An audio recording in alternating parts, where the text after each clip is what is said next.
The Wishes of the Wind. Once upon a time, in a quiet village nestled at the edge of the world, there lived two sisters, Lyra and Kale. Though they were born of the same mother, they could not have been more different. Lyra, the elder, was full of grace and ambition. She dreamed of marrying a prince, handsome, noble, and wrapped in gold. She would often sigh into the mirror, imagining balls, castles, and diamond crowns. Kale, the younger, was quiet and curious.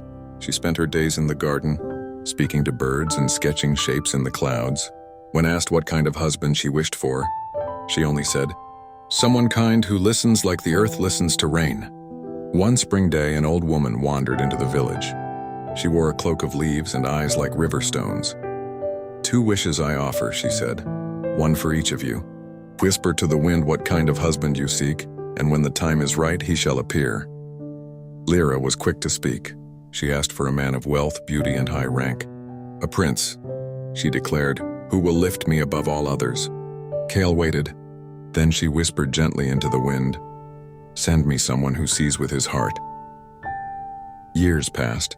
One summer, a royal carriage arrived in the village. Out stepped a prince cloaked in silks and crowned in gold.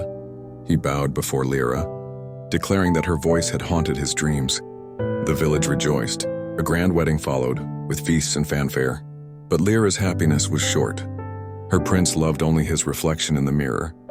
He spoke more to his jewels than to his wife, and soon, Lyra felt lonelier in the palace than she ever had in the village. Meanwhile, Kale tended her garden. One evening, as the sky turned lavender, a quiet man appeared at her gate. He was a wanderer with gentle eyes and stories folded into his smile. He carried no gold, only a flute carved from willow and a heart open like the sky. He knelt, not in grandeur but in understanding. "I followed the wind," he said. "It told me I'd find you here." Kyle smiled, and without another word she knew.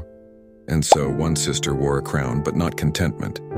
The other wore no jewels, but laughter filled her days, and her nights were soft with song.